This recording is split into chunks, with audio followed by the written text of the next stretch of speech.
Good morning student.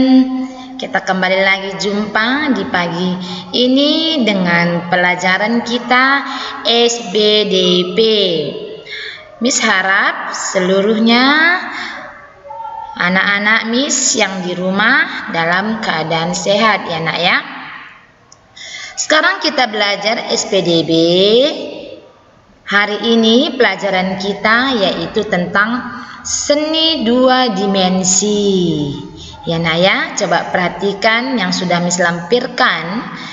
Kita lanjutkan pelajaran kita SPDB seni dua dimensi. Apa itu seni dua dimensi Miss? Ya, hari ini kita pelajari bersama-sama. Sekarang coba kita baca terlebih dahulu teks yang sudah Miss lampirkan. Kita baca sama-sama ya nak ya. Di sekitar kita banyak benda seni. Ada benda yang kita pakai sehari-hari. Ada benda yang menjadi hiasan ruangan. Benda-benda seni itu ada yang dua dimensi. Disebut dua dimensi karena memiliki dua unsur. Dua unsur itu panjang dan lebar. Benda dua dimensi dapat dilihat dari dua sisi. Misalnya, kain dapat dilihat dari depan dan belakang. Contoh gambar. Perhatikan contoh gambarnya yang ada Miss lampirkan di sini, yaitu lukisan dan sulaman. Kenapa lukisan bisa dikatakan dua dimensi? Karena jika kita lihat dari depan, dapat kita lihat bentuknya, dan jika kita lihat dari belakang juga masih dapat kita lihat bentuk atau gambar. Bayangannya masih ada. Dia kalau dibilang gambar depan nampak belakang nampak, itu seperti misalnya contohnya kalau di rumah itu mungkin bisa anak-anak Miss perhatikan kain batik orang tua misalnya. Coba lihat kain batiknya. Dasarnya juga jelas kita dapat lihat bentuk gambarnya. Di balik pun masih bisa kita lihat bentuk gambarnya. Itulah yang dikatakan dengan seni dua dimensi. Dapat dilihat depan dan belakang. Begitu juga dengan menggambar. Misalnya, student membuat sebuah gambar pemandangan di buku gambar.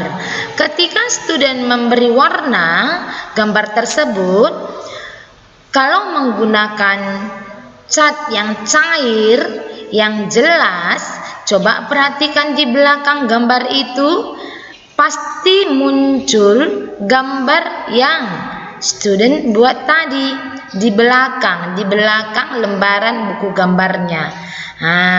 Makanya kadang mau juga ketika kita menggambar di sekolah, cat warnanya itu bisa tembus ke lembaran berikutnya. Kenapa? Karena ketika kita mewarnai, warna itu dapat terlihat di belakang gambar tersebut. Dia bisa lihat dari depan dan juga dari belakang. Itulah dikatakan dengan seni dua dimensi ya nak ya. Sekarang kita perhatikan lagi gambar berikutnya. Di situ sudah ada juga Miss lampirkan bagian A, titik di karya seni. Benda-benda buatan manusia adalah karya seni. Ya, ketika student membuat sesuatu, misalnya motor-motoran atau pesawat-pesawatan yang sering student buat menggunakan kertas yang tidak dipakai lagi, ya, itu bisa dikatakan seni. Kenapa? Karena student memiliki bagaimana cara membuat pesawat tersebut atau motor-motor tersebut, misalnya dari kayu atau rodanya dibuat dari sandal. Kalau zaman dulu hal seperti itu biasa dilakukan oleh anak-anak. Sekarang sudah banyak dibeli, tetapi masih banyak juga anak-anak yang membuat seni menggunakan benda-benda manual ya nak ya. Di sini kita lihat contohnya seperti yang tadi Miss jelaskan dari awal bahwa benda seni dua dimensi memiliki unsur rupa. Benda seni ini ada yang bertitik-titik, misalnya seperti yang di bawah ini. Temukan juga benda bertitik di sekitarmu. Kenapa dikatakan di sini bertitik-titik? Kita lihat gambarnya, motifnya. Gambar yang pertama itu berbentuk batik. Batik ini juga bermotif titik-titik. Dan yang kedua motif kain. Yang ketiga itu gambar, membuat gambar. Jadi seperti itu dia ya nak ya. Bagian B, garis di karya seni. Di karya seni juga ada garis. Ada garis yang lurus dan melengkung. Ada yang tebal dan tipis. Ada juga panjang dan pendek. Masih ingatkah kamu jenis-jenis garis ini? Ini tentunya masih ingat. Kenapa? Karena ketika awal belajar dulu pun, waktu di TK misalnya, anak-anak Miss sudah belajar membuat garis putus-putus. Garis lurus panjang, garis tipis, tebal, lengkung, zigzag, itu sudah kita pelajari, betul tidak? Dan kalau kita melihat kembali gambar tersebut atau garis tersebut, itu sudah pasti mengerti karena sudah dipelajari dari awal, ya. Oke, kita lanjutkan kembali.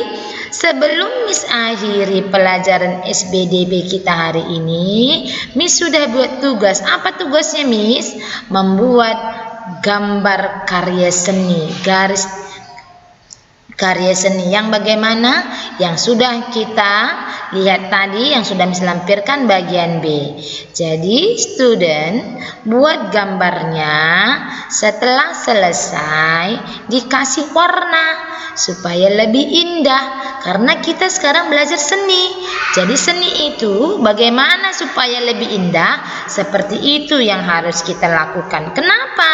Karena untuk menarik minat orang supaya orang merasa senang. Dan orang juga bisa menyukainya. Seperti itu ya nak ya, kalau kita belajar seni. Jadi jangan lupa kerjakan tugasnya 1 until 6. Setelah selesai kirim sama Miss. Paham ya nakku ya? Oke, demikianlah pembelajaran kita hari ini. Tuhan memberkati. Bye bye.